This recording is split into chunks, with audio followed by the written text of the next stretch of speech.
So the tenor of the conversation today was about mentorship or internships, correct? Yes, yes. Yes, it was. And Paul started as my intern Hmm. and is now officially a full-time employee for me. Actually, which has happened a number of times um, in my career, not with Paul, but with other people. And I thought actually we could start, Paul, by talking about what you originally came to intern for me at another place, but what was it? What was it about the internship that you found that intrigued you in the first place?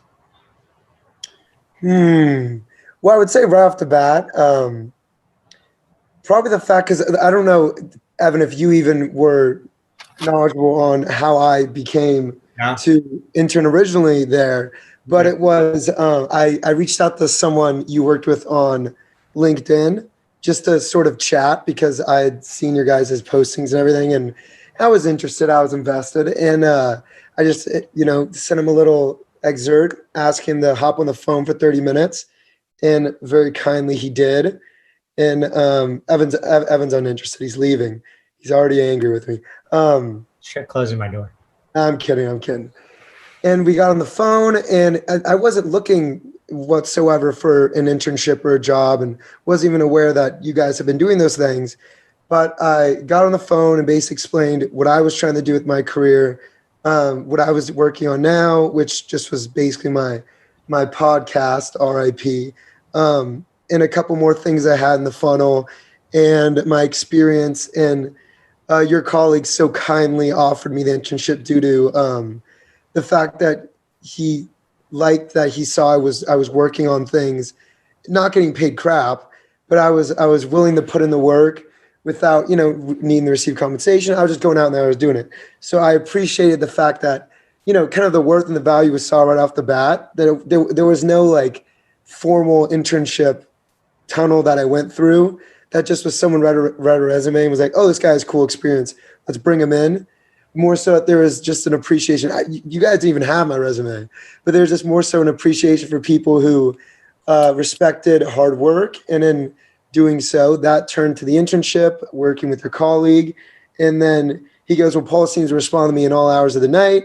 He seems to always turn around his work pretty quickly, and then you add your assistant get promoted, send boom, bada bang. I jump in, and yeah, voila. And, I think so. A couple of really good best practices there. First of all, LinkedIn is a really good communication platform. First of all, it's a great hunting ground for jobs and internships. But then secondarily, if you take the chance, and this is, I think whether you're looking for an internship or for a job, if you take the chance and reach out to someone on LinkedIn who is doing something that you're interested in, and you're somewhat articulate, and you're not kind of like only looking for a transactional relationship, then most of the time they will reach back out and at least give you an informational interview. If they don't be discouraged. That means it's probably not the right person for you to work with. The person you reached out to is probably Brandon, who's a very generous It and was. and kind of empathetic person. And yeah, I think no, he didn't have your resume, but he was able to look at your LinkedIn profile, which showed what you were working on.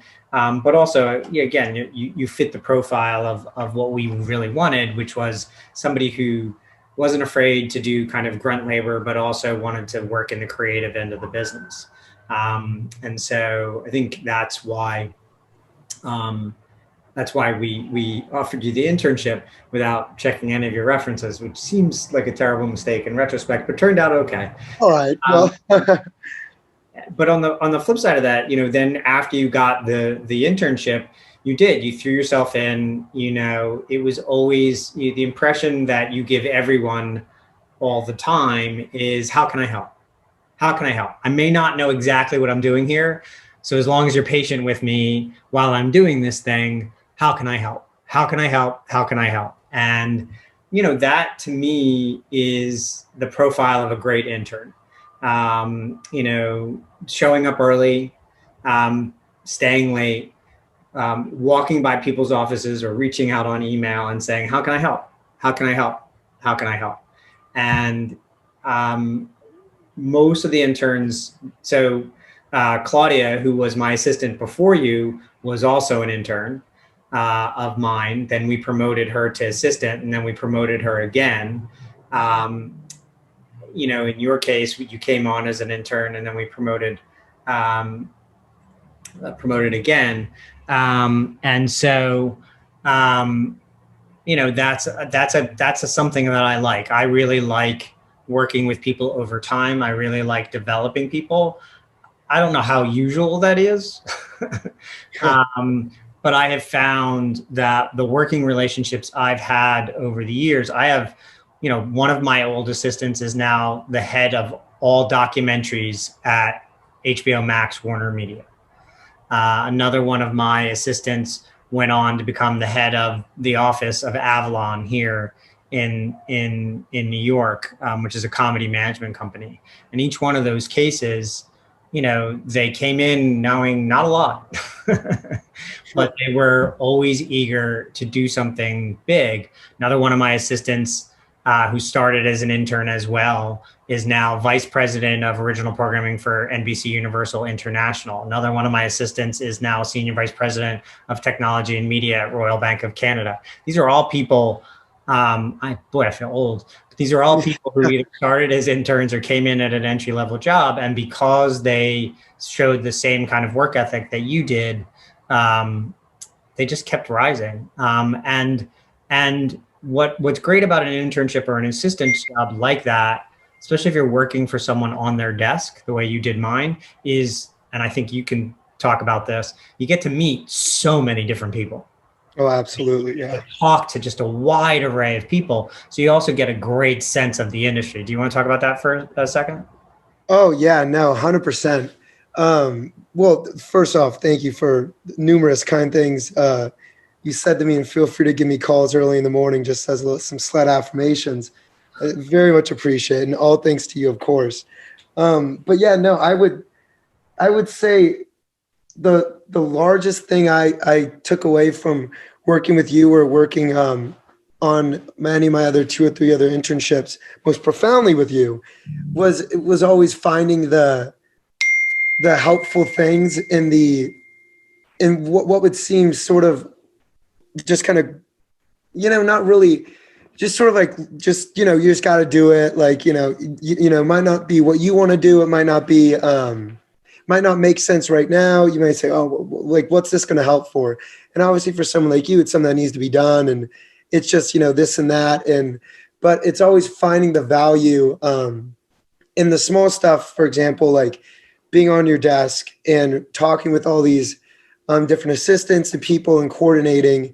And then in turn, it's like you kind of develop your own little relationships, and like the formal email that's just cold and oh, hey there, how are you doing, turns into a little more casual. And for example, there was someone who was an assistant for an agent, and she was just super nice, and you had hooked me up with her and just to chat and everything. And it was everything that she was more than happy to. We ended up talking for like an hour and a half, not even about work too.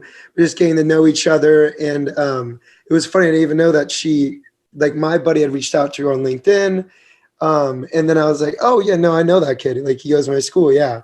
And so it's kind of crazy to see the way things snowball just from nourishing relationships and working on even the smallest stuff. And that's the kind of key there is, in the media industry, the assistants really run the industry.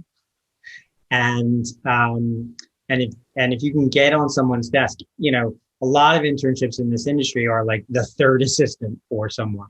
That's kind of how and what it is the training. It's a training program. This is how you sit on someone's desk. But the people you talk to, first of all, they're all going to know. The assistants in this industry know when the jobs are opening up before anybody else. Because usually they're filling out the job description for their boss. But then secondarily, that network is really, really important. You'll all kind of, and I don't mean this in a condescending way, but you'll all grow up in the industry together.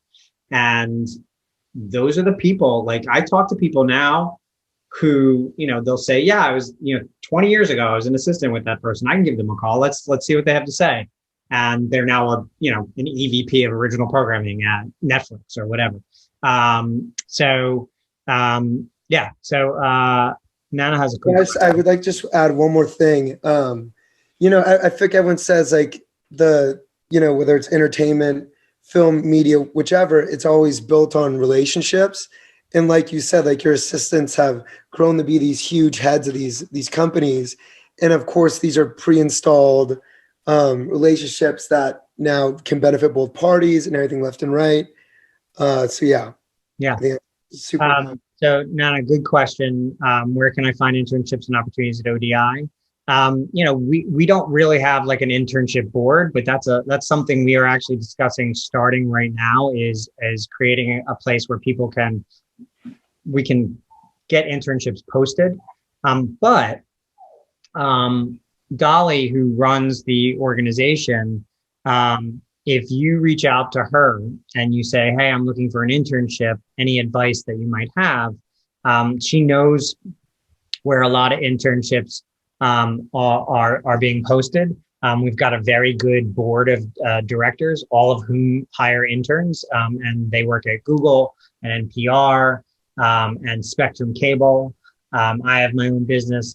Robert, who's a head of a research company, he hires interns from ODI all the time.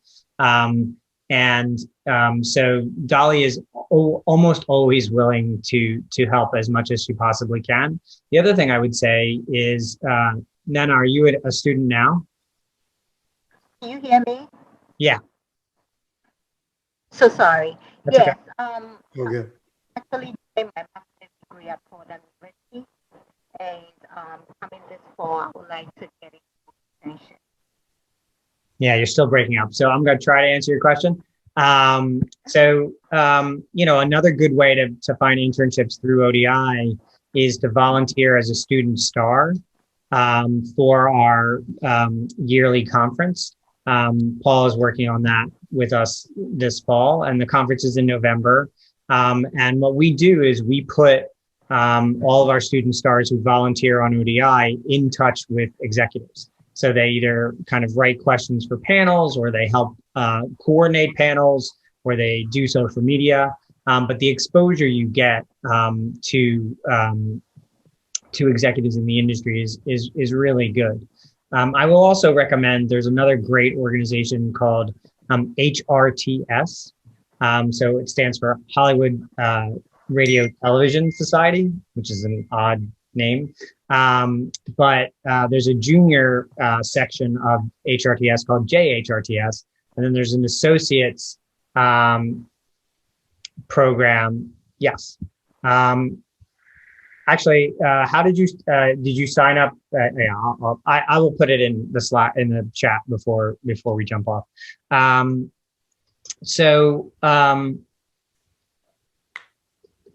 The JHRTS is a really good networking organization, and they run programs. I think it's a $60 yearly membership, but the amount of networking that they do, and there's mentorship programs and panels and discussions. I highly recommend it. It's helped a number of young people in the industry that I know get internships, but also eventually get jobs as well. Paul, do you mind dropping the Dolly's email into the Totally chat? And then I have a quick question. Yeah. For you. Yeah. Because so I know you mentioned the whole reaching out. Apologies for circling back a little bit, but when you said about the LinkedIn and reaching out, because I think that's totally like a game changer. I think LinkedIn's out there and it's not being used nearly enough. Especially people who are, because it's literally a platform that you can just do research, post comments, and then, have people see what you're saying. If you're job searching, that looks freaking amazing. And I suck in that department right now, but, we're looking to get there. So when you're looking, when you get a couple messages saying, "Hey," which I know you do, of course, "Hey, can we speak and this and that? We'd love to hear from you." And you mentioned, you don't want to be like a one-way street. You don't want to be like this transactional chat. But so like, can you redefine that a little bit more? I think that'd be helpful for us to kind of describe So what that looks like. there's two parts to it. First of all, if you're reaching out to someone cold on LinkedIn, do your research so that you can actually say something nice about them in your comment. So I saw you just posted about something you just did. That was super interesting. I really enjoyed it. I was wondering, and then I typically advise people to kind of pivot to something along the lines of, I really admire what you've done in the industry. I could really use some advice. I was wondering if I could buy you a virtual cup of coffee over a 15-minute Zoom. And that doesn't sound necessarily like you're looking for a job, although it's kind of obvious that you are. But again, if you lead with, I know who you are, I know what you do, I admire what you do. I'm not necessarily asking for a job, I'm asking for some advice.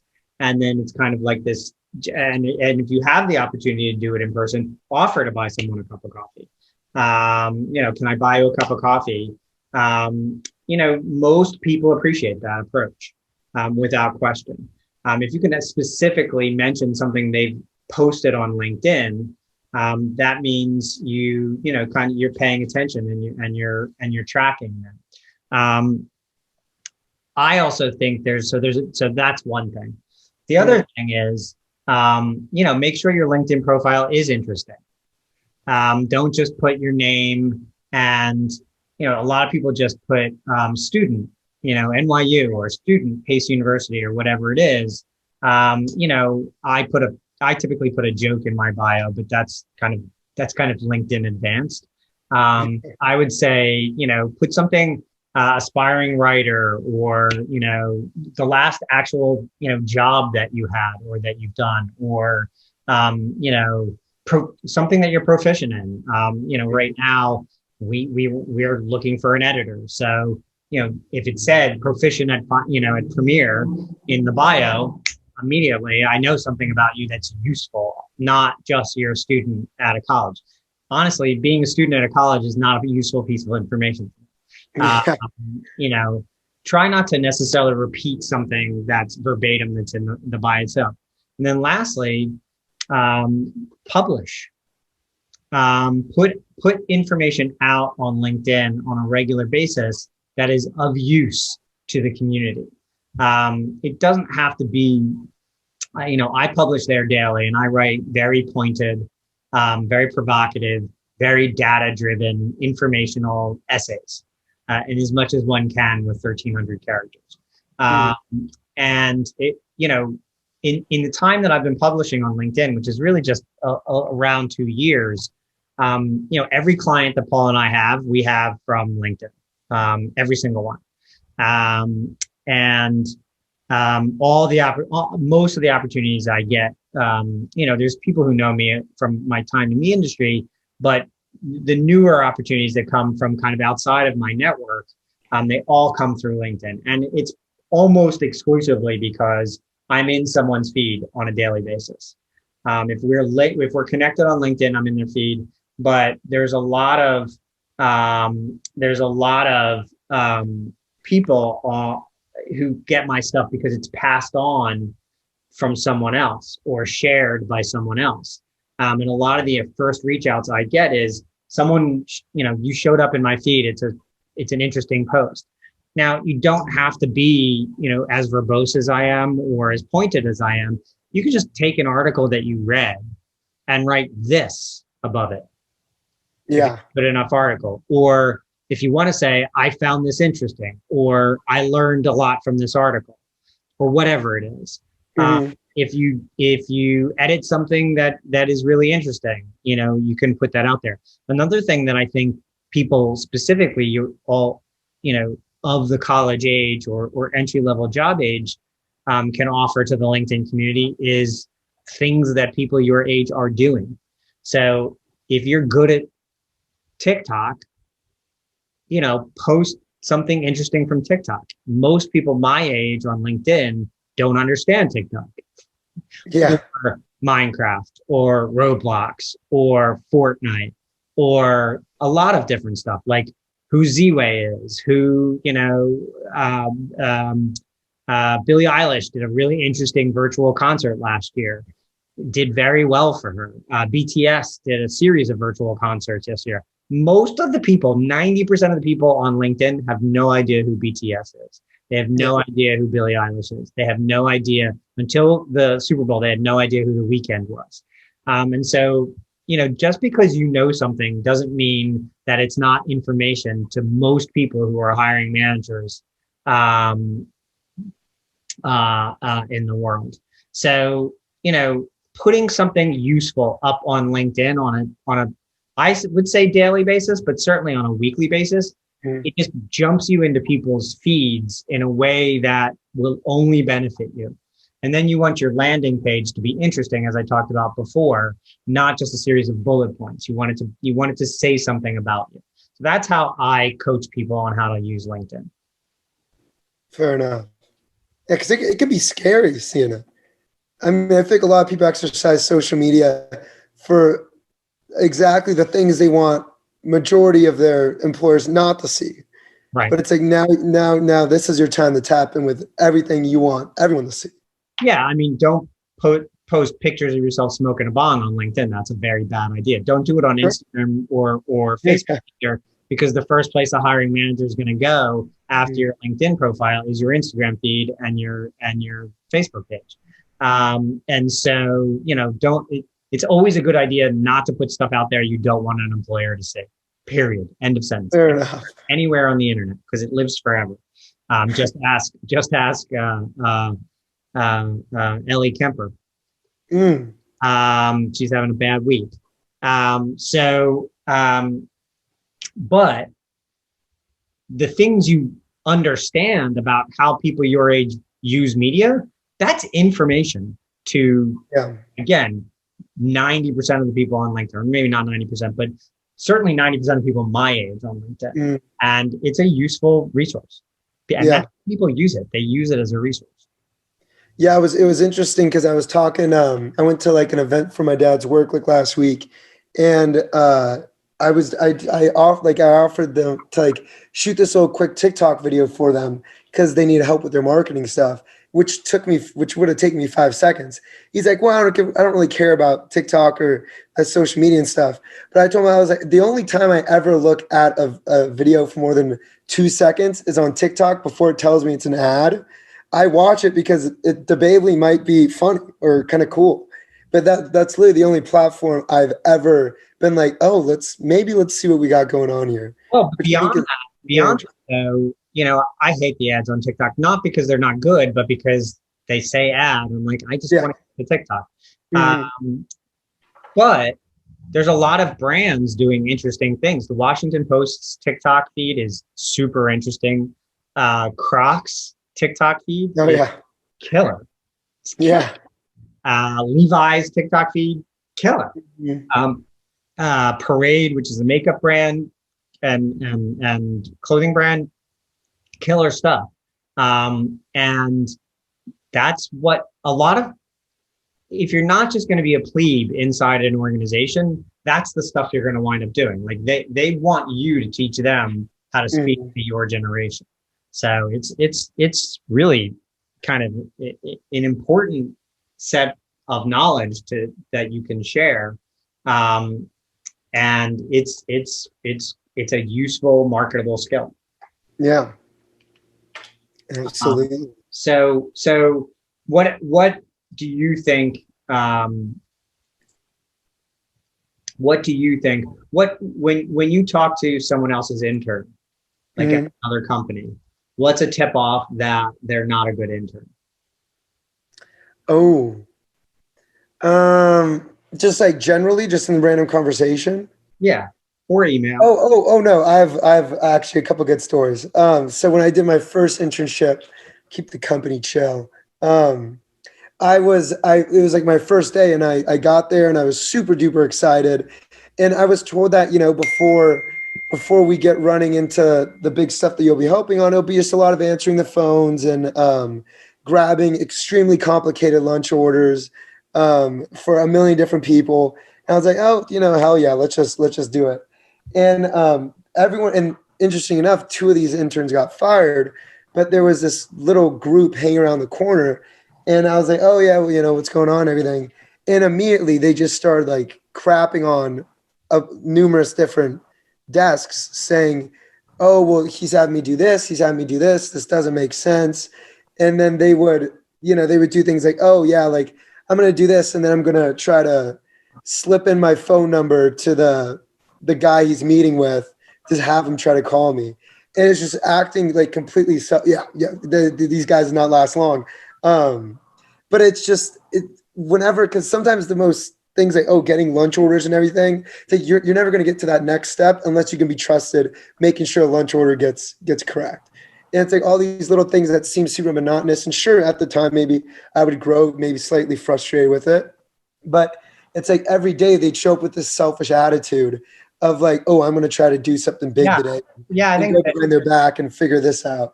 And it bit them in the ass and they didn't get anything. Yeah, and that's, I mean, the transactional nature of relationships is really works against you. If you're looking like, I'm only going to see how this gets ahead for me, yes, that's why you do an internship. But on the other hand, it's not a sprint, it's a marathon. And you don't want to build relationships that like you don't want to treat people like stepping stones, because then they feel like stepping stones and then you're not going to get a good recommendation out of that person. That's not someone you can call for a favor down the line. One of the other great things about LinkedIn is you can see who in your network knows other people. So if you see a job opening up and then you see someone you're connected to is connected to the person who's hiring or at that company, you can reach out to them and say, do you mind connecting? And, if you were an asshole to somebody or you were transactional with them, chances are they're not going to do that. And it will bite you in the tushy, as you just said. I think that's again, how can I help?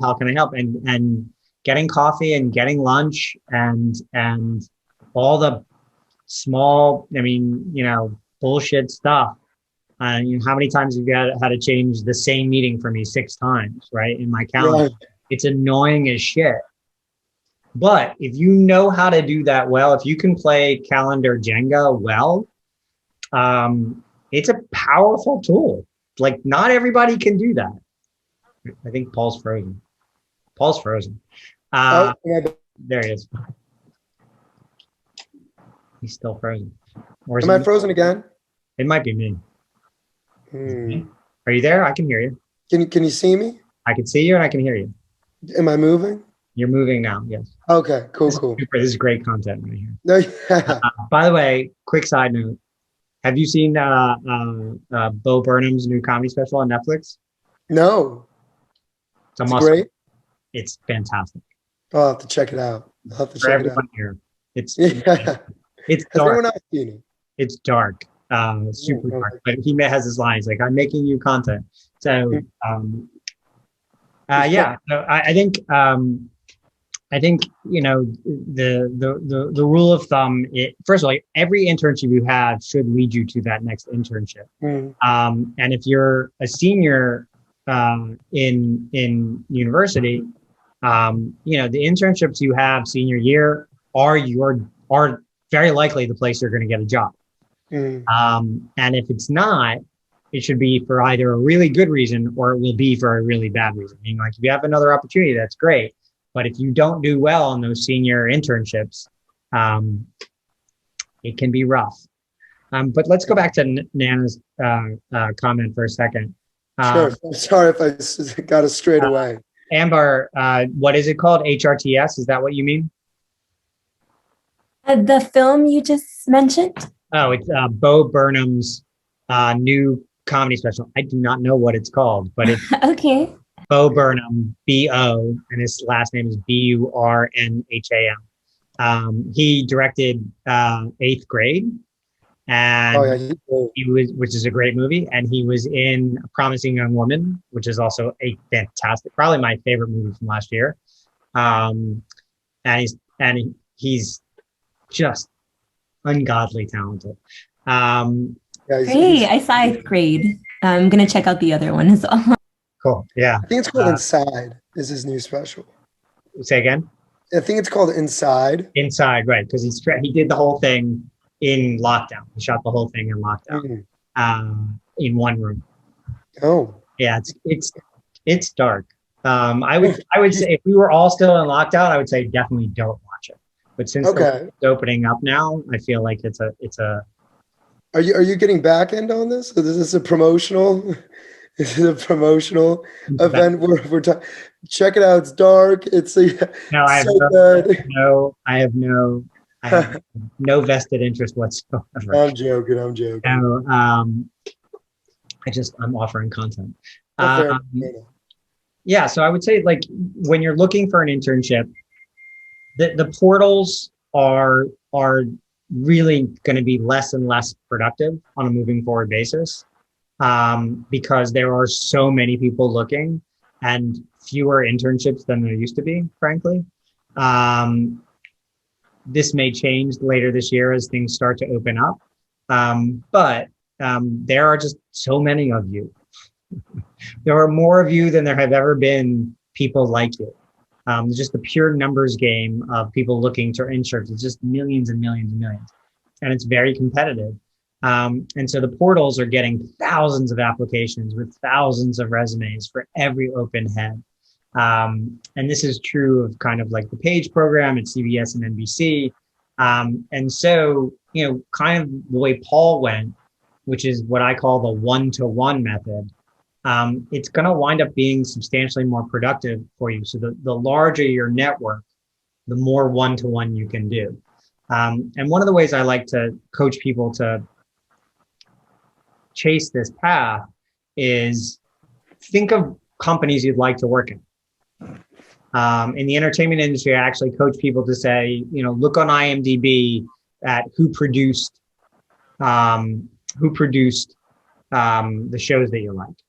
So if you're a big Z-Way fan or you're a big Bo Burnham fan, Bo Burnham's a good example. The end credits of that, a bunch of logos pop up of companies that had to do with it. One of them is called Avalon, which I mentioned earlier today. They're producers of that show by dint of the fact that they are Bo Burnham's manager. They are also at the end credits of John Oliver's show because they are John Oliver's manager and they are a producer on that show. Then jump on LinkedIn and look up Avalon. Look for connections. Look for people who you know or people who you know, if that makes sense. And then if you don't know anybody, find someone who seems somewhere around your age-ish, meaning look for people on the younger end of the spectrum, not the guy who runs it or the woman who runs it, and say, can I pick your brain? Can I buy a virtual cup of coffee? Can I buy you an actual cup of coffee? You're still going to get a lot of no's, but the percentages of the meetings you take will be more productive. The percentage will be higher for productive meetings out of the meetings you wind up taking. It's more work, and therefore it works better. The easy paths of just sending out thousands of resumes to thousands of portals that you see marketing internships and jobs, it's going to have a very low rate of return, which means you can do it and do it and do it and do it. And eventually you might get a job, but your odds are very bad. The amount of digging that I talked about, the kind of way, the truffle hunting, I like to say, that I just described using LinkedIn and using research and IMDb. IMDb Pro is a great, powerful tool as well. It's worth the price, especially when you're looking for a job. Paul uses my account, but he uses it all the time, and it's an incredibly powerful tool. So that kind of high labor work is incredibly powerful, and it's much more useful than the one to many, which is what most people I know who are your age. I teach at Fordham University. I teach at NYU. And I talk to a lot of students every year who are all looking for internships and who are all looking for jobs. And this is only going to get more true as time goes on. At this point, I think we should take questions if there are any more. I feel like Anna's trying to ask a question. Well, we do these monthly. Please, if you found this useful at all, please tell friends. It's not always me and Paul. In fact, it probably won't be me and Paul again this year. But it's really good people, and they give incredibly useful information. I'm on LinkedIn. Please feel free to reach out to me there if you ever want to chat. I can offer some information. Paul is also on LinkedIn. I'm also there as well. And the ODI conference is in the, with the industry being competitive, can you share tips on how to stand out during interviews? Yeah, I can actually. This goes back to something I said with regards to that fresh outreach on LinkedIn. Research. And I don't mean like know everything about the company that there is to possibly know, like the founding, year and all that kind of stuff. It's more, your first interview will often be with someone in HR, so they're going to be hard to research, but that's where you're going to want to say, I saw the company was doing this. Tell me about that. I saw the company was doing this, and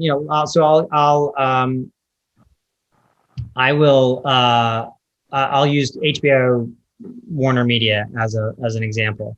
Right now they're going through a big merger. It's great to come in and fire off questions, as many as you can that they'll care to offer.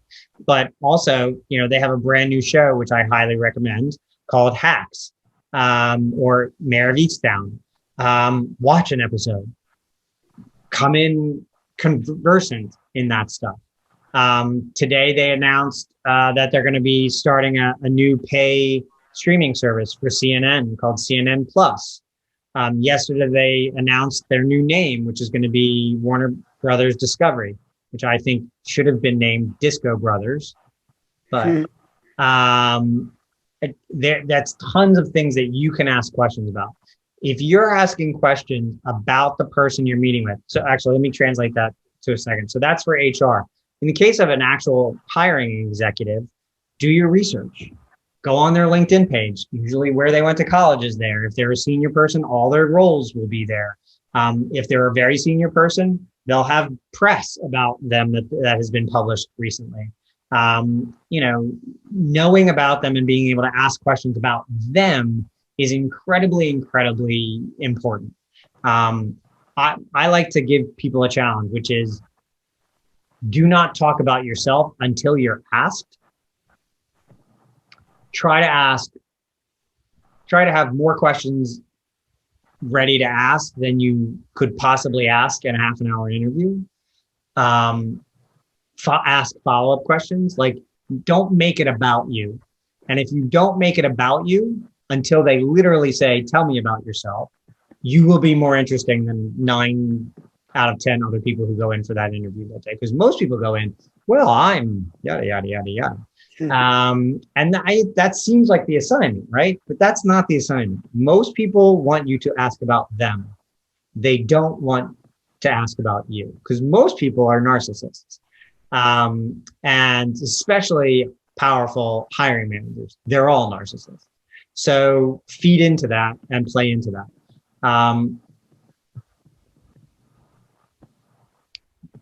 Focus on more on. This is a longer question. Just any advice that you have for when we're starting our first full-time job in a certain industry, in the media industry. And if you recommend us to kind of ease into it, like into socializing, or to set up coffee dates right away with the team and get to know them better, or to just more focus on producing. I mean, like producing a lot of content or whatever our role is from the. Yeah, I think it's a yes and.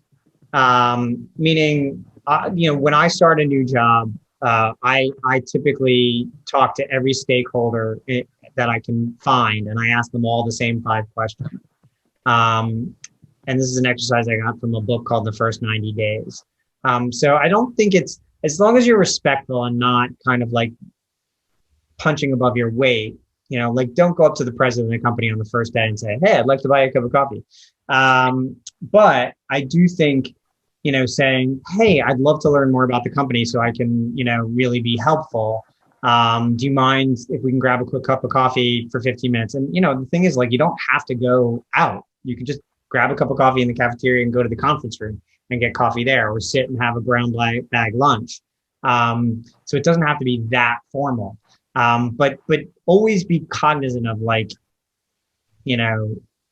not looking like you're just schmoozing, but looking like you're looking to be better at the job. That's really what you really always want to, put yourself out there for. I will also say, just as a quick side note, I think the better jobs in this industry, in the media industry, and the better internships in this media industry are going to be for smaller companies for a long time. Because for entry level people, especially, because you can learn. I mean, Paul's learned more about the media industry in the last 2 years working with me, probably, than he could possibly learn working at a huge company where he's only in one tiny little corner of it, right? Yeah. I mean, if you're an intern at Disney and you work on Disney Plus, but you work in the customer acquisition department, that's your life for as long as that internship, like customer acquisition. Now, if you're totally into the customer acquisition business, great. But if you're looking to learn more about the industry more broadly, or you're looking to make major connections in the industry, being on someone's desk at a smaller production company like a Hello Sunshine or Juvie Productions or a 495 Productions, and these are not teeny companies, but they're not Disney. Jigsaw is a really good, interesting company. I'll be working for a small team local newspaper. I think that's a really good. I think that's you're going to learn a lot, and it's going to be a super interesting time to be at a local newspaper. You're going to learn a lot about social media. You're going to learn a lot about the challenges of the news business. So I think it's a really good opportunity to just, you're going to learn more at a smaller place, and you're going to be seen more valuable. And then chiefly, the next time you're looking for an internship or the next time you're looking for a job, a more senior person is going to be able to give you a recommendation than if you work at a massive company like a Viacom or a Disney. True. Not always the case. It's not like if you work for a senior vice president of marketing at Disney and you're on their desk, you're going to get to talk to a lot of people. So there is a trade-off. But, I think the Avalons and the All Threes and the smaller companies are going to be just better training grounds. And if you're looking for a long career in the industry, it's about learning as much as you can as fast as you can. Well, that sounds fantastic. No, that was great. Cool. Any other questions? All right. I just had one follow-up. Oh, sorry. Go for it. I just had a follow-up question. Do you, I know you were talking a lot about mentorships or something about mentors earlier. Do you recommend when we're first going in that it's I know you talked about the first 90 days and that's a book title, but do you think that is too soon when we're first starting out to kind of look out for mentors or to try to seek out that relationship? That maybe once you feel out the relationships, they could come organically, maybe from an editor if we're working at a local newspaper, something like that, or what do you think? I think it depends on where you want to go long term. If you want to work in the news business long term, I think it's good to seek out someone like that. I would wait a minute before you get there, because it's this is going to sound like a very touchy metaphor, but it's like asking somebody out on a date the first time you meet them in the office. Mentorship is it's a deep relationship. It's you're asking for somewhat of a commitment, and so I think you want to have a couple of conversations with someone. First of all, you should get to know them better before you ask them to be your mentor. Maybe they're terrible. Second of all, you want them to know you so that they don't think maybe she's terrible. So, I would give that a minute, but I think starting down that path, which is, can we grab a cup of coffee and I can learn about your career and the industry. I also think it's really good to look for mentors outside of where you work.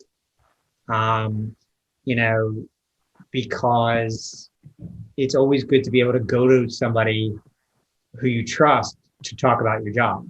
It's not always great to have a mentor where you work because they have a bias. Most of the mentoring I do is with and for people who I don't work with. And I coach them, Paul sees me. Ouch. No, Paul sees me. Paul sees me set up. I mean, how many mentorship conversations do I have a week? 6? Yeah. Lisa Zapitz, she's somebody who's been in the industry probably 20 years. I mentor her, and I'm helping her work through her new work environment. It would be impossible for her to go to someone in the company and ask for help in that work environment. It's often very uncomfortable to do that. So, yeah, I would say it's totally fine, especially if you think you're going to be an internship there only this summer and then you're going to go back to school. Amber, where do you go to school? Oh, I'm a recent grad. I just finished a master's in journalism at the Craig Newmark Graduate School, aka CUNY. School of Journalism. CUNY, produced some of the great journalists of all time. I think. Love CUNY. Yeah, I think especially since you just finished grad school, I think it's not unusual for you to ask an editor to be a mentor. I think you have to understand what that means so that when they ask, what does that mean? You have an answer. Right. I look at mentors as sounding boards, mirrors, to tell you the hard truths about yourself. And, people who can help champion you over time. And I think, understanding what the tenor of the relationship wants to be is, I think, a good key to finding a good mentor. Great. Thanks so much. And it may be handy too. You probably might have already been doing this, but just sourcing through LinkedIn and also looking for like alumni at a couple companies you like and reaching out to them because, they just might see that like as incentive to help a fellow, what was it? CUNY or something? Yeah, CUNY. It's a City University of New York. Although I don't know the mascot of City University of New York. What is the mascot of City It depends on the school, I think. It's the Fighting Subways. I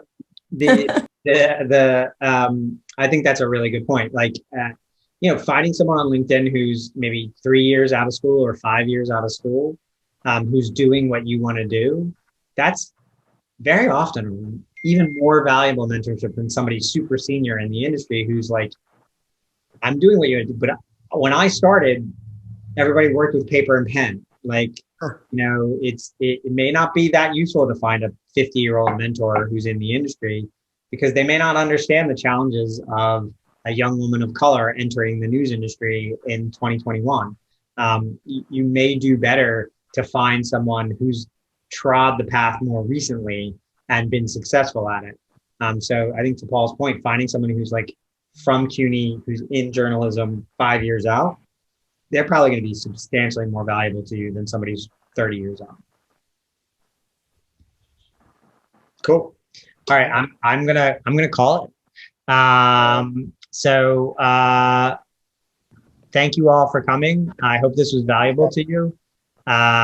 Please, Amber and Nana and Paula, feel free to reach out to me on LinkedIn. I'm happy to offer more advice. Please do tell friends and reach out to Dolly. I mean, we're looking for student stars to work on our fall conference, and it's a really, really great networking opportunity. You get to meet some awesome people, like really fantastic people, in a great environment, with no pressure. So thank you so much. Ollie and everyone's great too. And I know I provide far less value than Evan, but feel free to reach out to me as well. Cool. Thanks, everybody.